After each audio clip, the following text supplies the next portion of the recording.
علی بھائی، اگلا سوال ہے۔ میں نے اپنی جوانی میں بڑے ذوق و شوق سے قرآن حکیم حفظ کیا تھا اور بعد میں اس کی خوب مشق بھی جاری رکھی، لیکن اب مجھے بھولنے کی بیماری ہو چکی ہے، جس کی وجہ سے مجھے اب قرآن کا بہت سا حصہ یاد نہیں رہا۔ اب دوبارہ سے یاد کرنا بہت ہی مشکل کام ہے۔ ایسی صورتحال میں میری توبہ کا کیا طریقہ ہوگا؟ دیکھیں جی، یہ مشکل کام تو ہے، اس میں کوئی شک نہیں ہے۔ اگر کسی کو واقعی جینون بیماری ہو گئی ہے، بڑھاپے میں ہو جاتی ہے بھولنے کی بیماری، تو لا یکلف اللہ نفسا الا وسعها، اللہ تعالیٰ کسی جان پہ اتنا ہی بوجھ ڈالتا ہے جس کا وہ متحمل ہوتا ہے۔ البتہ توبہ واجب ہوگی، اللہ کی طرف رجوع لاتے رہیں، کوشش جاری رکھیں، جتنا یاد ہو جائے، باقی اللہ تعالیٰ معاف کرنے والا ہے۔ اور یہ حفظ والا معاملہ واقعی بڑا سینسٹیو ہے۔ ہمارے مدارس جتنے حافظ بنا کے نکال رہے ہیں نا، ان میں سے 50% بھی مشکل سے ہوں گے جو بعد میں یاد رکھتے ہیں، اور عورتوں میں تو شاید 10% کوئی عورتیں ہوں جو بعد میں قرآن یاد رکھتی ہیں۔ عورتوں کے تو حفظ کے میں اس لیے خلاف ہوں، ان کو کتابیں پڑھانی چاہیے، کیونکہ ان کی بعد کی زندگی میں حفظ کو مینٹین رکھنا مشکل ہے۔ مردوں کو تو موقع مل جائے گا، وہ قیام اللیل کروا لیں گے رمضان میں تراویح، تو ہر سال ان کی ریویژن ہوتی رہے گی۔ عورتیں تو بیچاری پھر بعد میں بچے پالنے کی تکلیف سے گزرتی ہیں، اور پھر ان کے لیے گھر کی مصروفیات ایسی ہوتی ہیں۔ اس کے باوجود جو عورتیں یاد رکھ لیتی ہیں ان کو سلام ہے، لیکن اوورال یہ بڑا مشکل کام ہے۔ باقی یہ قرآن جو ہے، یہ جب یاد کیا آپ نے، جس نے حفظ کی نیت سے، اور ماں باپ کو بھی چاہیے کہ زبردستی حفظ نہ کروائیں، جس کا رجحان اس طرح کا ہو اس کو حفظ کروایا جائے، اور پھر بعد میں اس کو مینٹین کرنا بھی مشکل ہوتا ہے۔ ادروائز آپ دیکھ رہے ہیں کہ جو حافظ قرآن ہے نا جی، وہ جب غلط طریقے پہ چڑھتے ہیں نا، تو پھر عوام بھی پناہ مانگتی ہے ان سے، بلکہ بعض اوقات بعض علاقے کے جو ڈان ہیں ان کا تعارف کرواتے ہوئے بتایا جاتا ہے یہ حافظ بھی ہے، تو جو چھوٹے موٹے ڈان ویسے ہی ڈر جاتے ہیں کہ اچھا ایک ڈان اتو حافظ بھی، یعنی مدرسے جو دی تربیت ہوئی ہے، تو ظاہر ہے تو بہت چھوٹی عمر میں ایجوکیٹ ہو گیا ہوتا ہے نا۔ تو بخاری اور مسلم دونوں میں حدیث ہے، نبی صلی اللہ علیہ وآلہ وسلم نے فرمایا کہ حفظ کے حوالے سے، جن لوگوں نے حفظ کیا ہوتا ہے، اس ذات کی قسم جس کے قبضے قدرت میں میری جان ہے، قرآن سینوں سے نکل جانے میں اس اونٹ سے بھی زیادہ تیز ہے جس کی رسی کھلی ہوئی ہو۔ جیسے اونٹ جس کی رسی کھلی ہو نا بھاگ جاتا ہے، تو قرآن بھی سینے سے نکل جاتا ہے۔ ایک اور حدیث ہے بخاری اور مسلم میں، نبی علیہ السلام نے فرمایا کہ یہ مت کہا کرو کہ میں آیت بھول گیا ہوں، بلکہ کہا کرو کہ آیت مجھے بھلا دی گئی ہے۔ ظاہر ہے اب آپ حفاظت نہیں کریں گے تو بھلا دی جائے گی۔ اور فرمایا قرآن یاد کرتے رہو، کیونکہ قرآن سینے سے نکل جانے میں اونٹ کی مانند ہے جس کی رسی کھلی ہوئی ہو۔ یہ الفاظ اس حدیث میں بھی ہے۔ ایک اور حدیث ہے بخاری اور مسلم کی، اس میں نبی علیہ السلام فرمایا قرآن کی خبر گیری لیتے رہو، یعنی جو حافظ قرآن ہے وہ بار بار ریپیٹ کرتا رہے دورہ قرآن۔ قسم ہے اس ذات کی جس کے قبضے قدرت میں میری جان ہے، نبی علیہ السلام نے فرمایا کہ قرآن سینے سے نکل جاتا ہے جس طرح کہ ایک اونٹ جس کی رسی کھلی ہوئی ہو وہ اپنے ریوڑ میں سے بھاگ کے نکل جاتا ہے۔ تو یہ آپ علیہ السلام نے مثال بیان کی تاکہ لوگ قرآن کی حفاظت کریں۔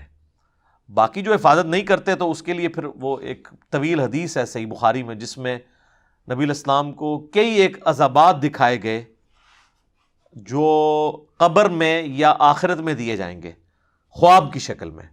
اور بخاری مسلم کی حدیث ہے کہ نبیوں کا خواب جو ہے وہ وحی الہی ہوتا ہے، بلکہ قرآن میں سورہ الصافات میں 102 نمبر حدیث میں آیت کے اندر آیا ہے کہ حضرت ابراہیم علیہ السلام کو بیٹے کی قربانی کا جو حکم ہوا تھا وہ خواب کے ذریعے ہوا تھا۔ تو خواب نبوت کا 46واں حصہ ہے، یہ بھی الفاظ ہیں بخاری مسلم میں۔ نبی کا خواب میں شیطان کو دخل نہیں ہوتا، وہ ڈیفینیٹلی وحی الہی ہوتا ہے۔ تو نبی علیہ السلام کو ایک خواب بڑا طویل دکھایا گیا جس میں کئی ایک عذابات دکھائے گئے، اور اینڈ پہ پھر فرشتے نے بتایا کہ یہ عذاب کیا تھا۔ اس میں سے ایک عذاب یہ دکھایا گیا کہ ایک شخص زمین پہ چت لیٹا ہوا ہے اور اس کے سرہانے ایک شخص کھڑا ہے، ظاہر ہے کوئی فرشتہ، جس نے بڑا بھاری پتھر اٹھایا ہوا ہے اور وہ اس کے سر پہ پھینکتا ہے، اور سر زمین کے ساتھ یوں برابر ہو جاتا ہے، اور برابر ہو کے وہ پتھر لڑکتا ہوا تھوڑی دور چلا جاتا ہے۔ وہ فرشتہ وہ جا کے پتھر اٹھاتا ہے، وہ جتنی دیر میں اٹھا کے واپس آتا ہے نا، اللہ اکبر. اتنی دیر تک اللہ تعالیٰ اس کا سر دوبارہ ٹھیک کر دیتا ہے, پھر وہ سر پہ مارتا ہے, پھر وہ پچک جاتا ہے, پھر وہ لڑک کے دور جاتا ہے, وہ پھر لے کے آتا ہے, اس دیر تک پھر دوبارہ اس کا سر بن جاتا ہے دوبارہ. اور اس میں الفاظ ہیں یہ عذاب قیامت تک جاری رہتا ہے. اور بعد میں رسول اللہ کو بتایا گیا کہ یہ وہ شخص ہے آپ کی امت میں سے جس نے قرآن کا علم سیکھا لیکن نہ دن قرآن کے مطابق گزارا نہ رات قرآن کے مطابق گزاری. آپ کو بتایا جاتا ہے حافظ قرآن جو ہے نا خود بھی جائے گا, میں اگلے الفاظ نہیں استعمال کرتا, اور کارل بھی لے جائے گا. وہ کون سا حافظ قرآن جو خود جنت میں جائے گا اور گھر والوں کو لے جائے گا؟ یہ تو اللہ تعالیٰ فرما رہا ہے کہ قرآن نہ دن کے مطابق نہ. اب مجھے بتائیں کتنے حافظ قرآن ہیں جن کا دن اور رات قرآن کے مطابق ہے؟ ان کو تو پتہ ہی نہیں کہ قرآن کے اندر لکھا کیا ہوا ہے.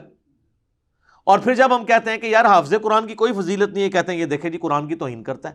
یار مجھے آپ بتا رہے ہیں کہ میں قرآن کی توہین کر رہا ہوں؟ اللہ کے بندو, مجھے پتہ ہے کہ تلاوت کی ایک فضیلت ہے, اس سے کس کو انکار ہے؟ وہ جامع ترمذی میں حدیث ہے کہ نبی صلی اللہ علیہ وآلہ وسلم نے فرمایا کہ قرآن کے ہر حرف پہ اللہ تعالیٰ 10 نیکیاں دیتا ہے. اور میں نہیں کہتا کہ الف لام میم یہ 3, میں نہیں کہتا یہ ایک حرف ہے, یہ 3 حرف ہیں. الف پہ بھی 10 نیکیاں, لام پہ بھی 10 اور میم پہ بھی 10. وہ فضیلت اپنی جگہ ہے, لیکن کیا قرآن اس لیے نازل ہوا تھا کہ آپ صرف ثواب کمائیں گے اور اس کے اوپر عمل نہیں کریں گے؟ اور جتنے فضائل آپ کو حافظ قرآن کے بتائے جاتے ہیں وہ کمپلیمنٹری ہیں باقی ساری احادیث کے ساتھ.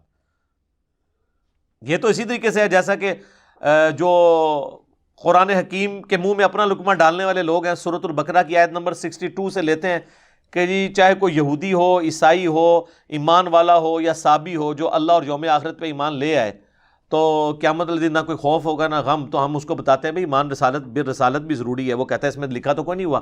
ہم کہتے ہیں ایمان بالرسالت کا تو پیچھے ذکر ہو چکا ہے کہ پہلے ایمان لانا ہے نبیوں کے اوپر, اور دوسرا یہودی عیسائی جو ہے وہ کسی پیغمبر کو ماننے کی وجہ سے ہو رہا ہوتا ہے نا. تو اپنے اپنے زمانے میں جو اپنے پیغمبروں کے ماننے والے ہیں وہ اس میں ایمان بالرسالت امپلائڈ ہے, وہ کہتے ہیں اس میں موجود نہیں ہے. تو یہ بھی آپ بھی وہی کام کر رہے ہیں کہ حافظ قرآن میں امپلائڈ ہے کہ حافظ جو قرآن کے مطابق عمل بھی کرتا ہو. بخاری مسلم میں حدیث ہے کہ جو حافظ قرآن ہے وہ جب قرات کر رہا ہوتا ہے وہ مقرب فرشتوں کے ساتھ ہوتا ہے. مسلم میں الفاظ ہے ماہر قرآن, اور بخاری میں حافظ قرآن. اور جو اٹک اٹک کر قرآن پڑھتا ہے اس کو دگنا اجر ملتا ہے. لیکن یہ کیا حافظ وہ ہے جو صرف حفظ کیا ہوا ہے, نہ وہ نماز پڑھتا ہے نہ سنت کے مطابق زندگی گزارتا ہے, بلکہ اتنا بڑا شیطان بنا ہوا ہے کہ شیاطین بھی اس سے پناہ مانگتے ہیں. اس کے بارے میں آپ یہ فضیلت کہیں گے؟ باقی حدیثیں آپ بھلا دیں گے. سنن ابی داؤد میں حدیث ہے جس کی سند کمزور ہے, لیکن المستدرک للحاکم میں صحیح سند کے ساتھ وہی روایت موجود ہے کہ جس نے قرآن حفظ کیا, جو قرآن صاحب قرآن, اس میں الفاظ ہیں یعنی جو قرآن کا حافظ ہے, قرآن کو یاد کرنے والا ہے اور اس کے مطابق عمل کیا, تو اس کے ماں باپ کو ایسا تاج پہنایا جائے گا جس کے سامنے سورج کی روشنی بھی مان پڑ جائے. تو یہ حافظ ذرا ڈھونڈ کے تو لائیں, سورج روشن ہے, ذرا کوئی ایک حافظ ڈھونڈ کے لائیں قرآن کے مطابق عمل کرے. یہ کہنا آسان ہے. پھر وہ جو ایک اور حدیث ہے جامعہ ترمذی کے اندر, سنن ابی داؤد کے اندر, کہ قیامت والے دن اللہ تعالیٰ صاحب قرآن کو کہے گا کہ قرآن جس طرح دنیا میں ترتیل سے پڑھتا تھا پڑھتا جا, تلاوت کرتا جا اور منزلیں جنت کی طے کرتا جا, جہاں پہ تیری آخری آیت ہوگی وہی تیری منزل ہوگی. سر یہ اس شخص کے لیے ہوگا کہ جس نے قرآن پہ عمل نہیں کیا ہوگا, نہ کوئی نماز پڑھی ہوگی, نہ قرآن کے مطابق عقیدے رکھے ہوں گے, وہ جنت میں جائے گا کہاں سے؟ باقی ساری چیزیں معاف ہوگی, حافظ ہو گیا. تو مسلم کی وہ حدیث کہاں گئی 246 کہ بندے کے کفر اور اسلام کے درمیان فرق نماز ہے. بے نمازی حافظ, موسمی حافظ جو صرف نکلتے ہیں تراویح کے زمانے میں تراویح پڑھا کے ان دنوں میں داڑھی بڑھا لیتے ہیں, پھر بعد میں مڑا کے پھر وہ دنیا داری کے کام شروع کر دیتے ہیں اور نمازیں چھوڑنا شروع کر دیتے ہیں. ان حافظوں کے لیے یہ فضیلت ہوگی, شرم کریں خود. اور ایک جو روایت ہے جو کمزور روایت ہے ترمذی کے اندر, چلے میں ان کے لیے بیان کر دیتا ہوں, ابن ماجہ میں بھی ہے کہ نبی علیہ السلام نے فرمایا جس نے قرآن پڑھا اور اس پر عمل کیا اور اس کے حلال کو حلال جانا اور حرام کو حرام جانا, وہ اپنے گھر والوں میں سے 10 ایسے لوگوں کی شفاعت کرے گا جن پہ جہنم واجب ہو چکے گی. وہ خود بھی جنت میں جائے گا, ان کو لے جائے گا. لیکن کون؟ جس نے قرآن کے حلال کو حلال اور قرآن کے حرام کو حرام جانا. سر یہ تو حافظ قرآن کا استاد بھی اپنے بارے میں دعویٰ نہیں کر سکتا کہ میں نے پریکٹیکلی قرآن کے حلال کو حلال اور حرام کو حرام جانا ہے. بالکل اس کے اپوزٹ چل رہے ہوتے ہیں. آپ دیکھیں کہ ہمارے ایک دوست ہیں زید چیپا بھائی، اسلام 360 جنہوں نے سافٹ ویئر بنایا. یہ اذانیں ہو رہی ہیں لیکن ہم وقفے میں ایک اذان کا جواب دے لیتے ہیں، وہ سب کی طرف سے کافی ہو جائے گا، اس لیے علمی مجلس کو روکنا ضروری نہیں ہے. وہ زید بھائی مجھے کہتے ہیں ایک دن فون پہ کہ یہاں کراچی میں ایک آپ کے اسٹوڈنٹ ہیں، بڑی عمر کے ہیں، وہ اچھے یعنی امیر آدمی ہیں اور کئی مدرسوں کو وہ سپورٹ کرتے ہیں، تو وہ آپ کی ویڈیوز دیکھ کے گمراہ ہوئے ہیں انورٹڈ کاما میں. تو اتنا انہوں نے اثر لیا، کیونکہ میں تو بار بار قرآن قرآن قرآن کی بات کرتا ہوں، تو وہ بیچارے مدرسوں میں چلے گئے اور انہوں نے مدارس کے جو محتمم استاد تھے ان کے سامنے کہا کہ جی میرے سامنے ایک ایسا آئیڈیا آپ کے لیے کہ امت کا مسئلہ حل ہو سکتا ہے کہ آپ حافظ قرآن کو اس وقت تک ڈگری نہ دیں جب تک وہ قرآن ترجمے سے نہ پڑھ لے. ایڈی سادہ گال ہے سر. وہ بیچارہ سیدھا آدمی تھا، اس نے کہا یہ تو ویلکم کہیں گے جب یہ بات کی ہے. تو میں نے کہا یار وہ تو بڑی بات ہے کہ کسی نے یہ بات سن بھی لی ہے، وہ تو نہیں کبھی چاہتے کہ ترجمے سے پڑھیں. کہتا نہیں جی بعض نے سنی ہے لیکن بعض غصہ کھا کے انہوں نے کہا یہ بات بھی نہیں کرنی آپ نے، کیونکہ ظاہر ہے کہ وہ چاہتے نہیں سر کہ قرآن ترجمے سے کوئی پڑھے. ان کی جو امپائرز ہیں وہ کیسے قائم رہیں گی؟ یہ پورا روٹی روزی کا نظام مدارس کے اوپر چل رہا ہے. سر آج آپ مدرسے ختم کر دیں، یہ تو لوگ کہہ رہے ہیں نا پی ٹی اے کی گورنمنٹ میں 1 کروڑ لوگ بے روزگار ہو گئے، 1 کروڑ ایک دن میں ہو جائیں گے، آپ مدرسے ختم کر دیں. یہ سارا حفظ کا نظام اس کے اوپر چل رہا ہے کہ آپ حفظ کروائیں ایک بچے کو، باقی سارے کارلے کام چک کے رکھو، 10 بندے نوں لے جائے گا. کتے حلال کو حلال جانا، حرام کو حرام جانا. تو کس طرح وہ جب کوئی یہ کرے گا نہیں. لوگ بڑے سادہ بن کے ان کو مشورے دے رہے ہوتے ہیں، یہ آپ کو پتہ ہی نہیں ہے، یہ آپ بڑا خطرناک کھیل ان کے ساتھ کھیل رہے ہیں کہ آپ ان کو یہ مشورہ دے رہے ہیں کہ آپ نے حافظ کو ڈگری نہیں دینی جب تک وہ قرآن ترجمے سے نہ پڑھ لے. تو یہ جو حفظ کروانے والے اکثر ہیں ان کی تو اپنی ڈگری جعلی نکل آئے گی، کیونکہ ان کو بھی نہیں پتا. چھڑے حافظ ہی ہوتے ہیں نا. علماء بیچ میں سے کتنے ہیں جن کو مطلب قرآن ترجمے کے ساتھ آتا ہے؟ وہ تو یہ کبھی بھی پریفر ہی نہیں کریں گے. حالانکہ اسلام کی تعلیمات یہ ہیں کہ آپ نے قرآن پہ عمل کرنا ہے. سورۃ الفرقان کی آیت نمبر 30، وقال الرسول یا رب ان قوم اتخذوا هذا القرآن مہجورا.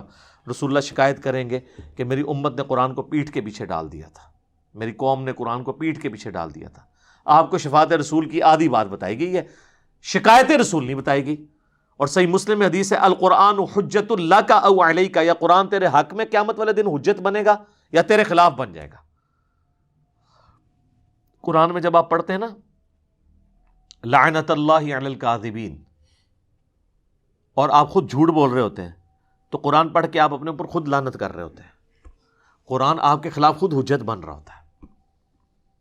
جب تک قرآن کا آپ کو فہم نہیں آئے گا، اس کا ترجمہ نہیں پتا ہوگا. بڑے فخر سے بتاتے ہیں جی قرآن وہ کتاب ہے جو دنیا میں سب سے زیادہ پڑھی جاتی ہے. ساتھ یہ بھی بتایا کریں قرآن وہ مظلوم کتاب ہے جو دنیا میں سب سے زیادہ بغیر سمجھ کے پڑھی جاتی ہے. ہمارے آباء و اجداد اخبار کے لیے تو جا کے چوراہوں پہ بیٹھ جاتے تھے، چائے والے ہوٹلوں پہ کہ دسو اج دی کیڑی خبر آئی ہے. لیکن ساڈے کسی بزرگ بابے نے کہتے قرآن نہیں پڑھ کے مولوی نے کہا کہ 10 مولانا یہ کی لکھیا ہے. اللہ دے خاطر انہیں ایک قدر کیتی ہے تو تسی بزرگوں یاد کر کے کہتے بڑے چنگے ویلے سن. نہ سر، صحابہ تابعین تبع تابعین کے بعد جو اچھا وقت اس دور میں آیا ہے نا کہ ہر بچے کے ہاتھ میں قرآن ترجمے والا بخاری مسلم پہنچ گئی ہے، اسلام نے اپنی ہسٹری میں اتنا اچھا وقت نہیں دیکھا. آپ خوش نصیب ہیں جناب، آپ کو اللہ نے وہ دور دیا ہے. اس طرح کا دور تو پچھلے 1000 سال میں مسلمانوں نے نہیں دیکھا. یہ قرآن کے ترجمے بھی اب آ کے یہ 100 سال پہلے ہی زیادہ تر شروع ہیں. شاہ ولی اللہ دہلوی نے کیا، لیکن بعد میں یہ جو مین جو یہ ایک سمجھ لیں ایک سیلاب امڑ آیا ہے تحقیق کا، اور یہ ہر فرقے کے ایک ایک نہیں کئی مولویوں نے ترجمے کیے ہیں، یہ تو ان 100 سالوں کے اندر ہوا ہے. تو یہ ترجمے کس لیے کیے انہوں نے؟ ہمارے لیے. صحابہ کرام کی زبان کیا تھی؟ عربی. اکثر لکھنا پڑھنا بھی نہیں جانتے تھے، عربی سنی سمجھ لیا. ہماری زبان کیا ہے؟ اردو. ہماری زبان میں بڑے بڑے علماء نے جب ترجمے کر دیے تو اب ہمیں اردو سیکھنے کے لیے تو کہیں نہیں جانا پڑنا. وہ چند ایک دقیق مسائل لے آتے ہیں اٹھا کر، جی یہ دیکھیں جی یہ لکھا ہوا یہ بتائیں. انہوں چھاڑ یار، جو کوئی واضح لکھے ہے وہ گل کر. تو متشابہات اٹھا کے لے آتا ہے، دل میں ٹیڑھ پانا نا. اس لیے قرآن کا تو اکثر محکمات ہیں، تذکیر ہے، نصیحت ہے. وہ قرآن بار بار کہہ رہا ہے وَلَقَدْ يَسَّرْنَا الْقُرْآنَ لِلذِّكْرِ فَهَلْ مِن مُدَّكِرٍ. قرآن ہم نے نصیحت کے لیے آسان کر دیا ہے کوئی سمجھنے والا؟ ہے کوئی نصیحت حاصل کرنے والا؟ تو بالکل آسان ہے.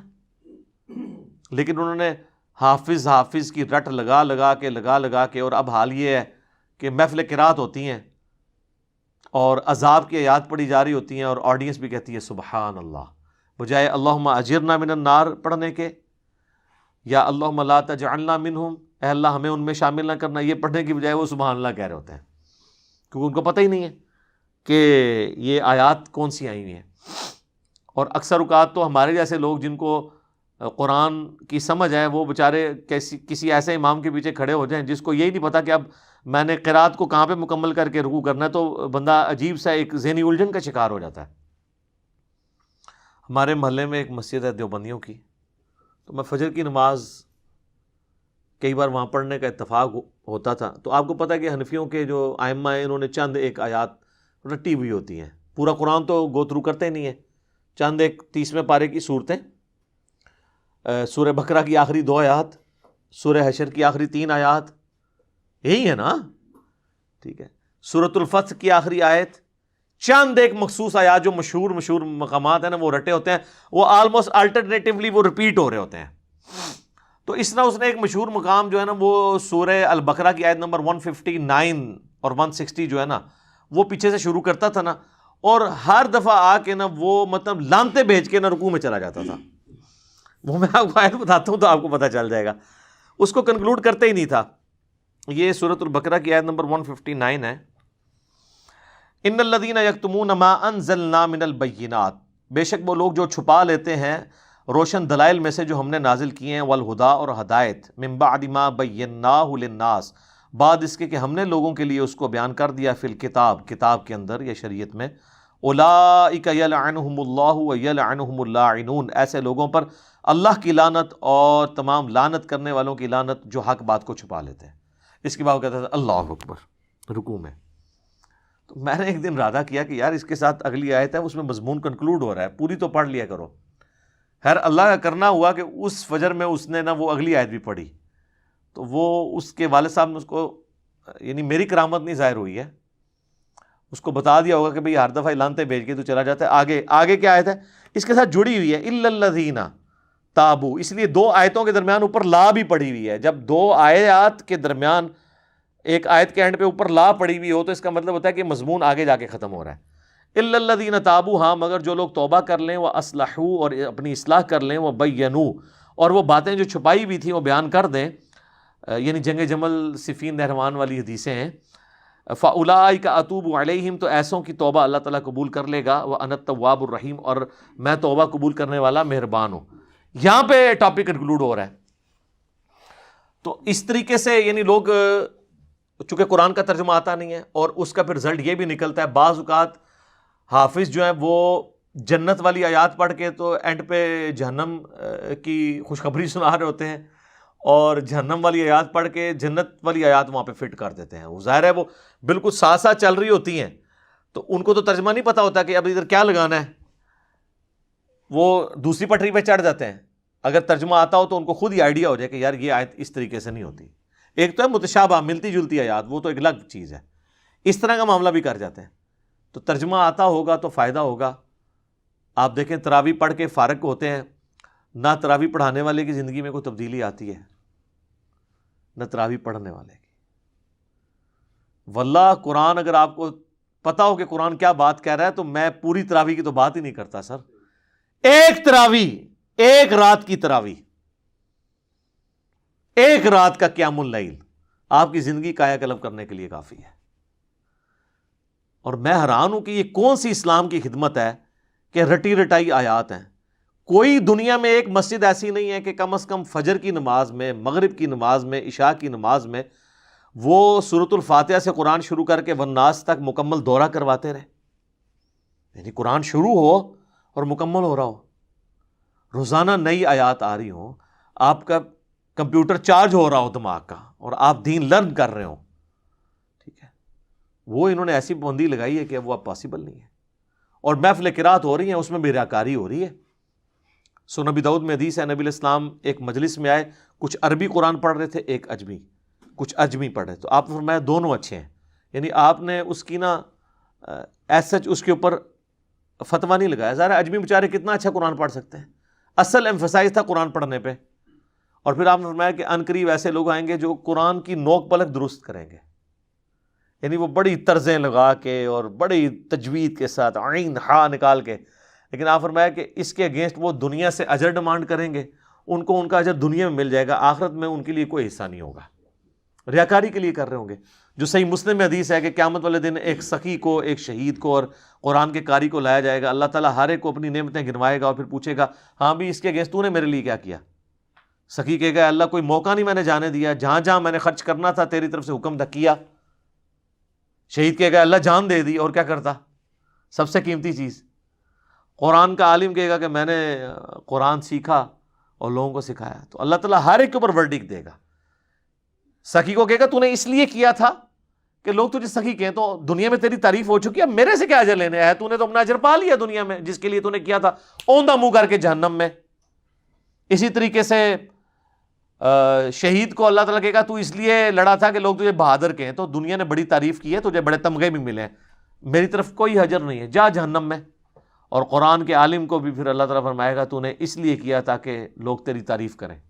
تو لوگوں نے تو دیکھے نا پھر کیا استاذ العلماء نہیں لکھا تیرے ساتھ، کیا یہ میں آج اس کو بریف کر رہا ہوں، تیرے ساتھ لکھا نہیں ہے مفسر قرآن اور اس سے خطرناک یادگار اسلاف. یہ بہت خطرناک لفظ ہے، یہ باز آ جائے یادگار اسلاف لکھنے سے. اس کا مطلب یہ ہے کہ جتنا بڑا فراڈیا یہ ہے نا، جن اسلاف کی یاد یہ تازہ کر رہا ہے وہ اس سے بڑے فراڈیے تھے، اگر وہ ہے تو ہو سکتا ہے نہ بھی ہو، لیکن یادگار اسلاف نہ لکھا کریں، کیونکہ اس سے جو ہے نا وہ عجیب و غریب وسوسے لوگوں کے دماغ میں آئیں گے، اور کیا کیا دمیں آگے اور پیچھے لگائی جاتی تھی. تجھے اجر مل چکا، اوندھا منہ کر کے جہنم میں. تو یہ قرآن خالی زبانی رٹنا کافی نہیں ہے.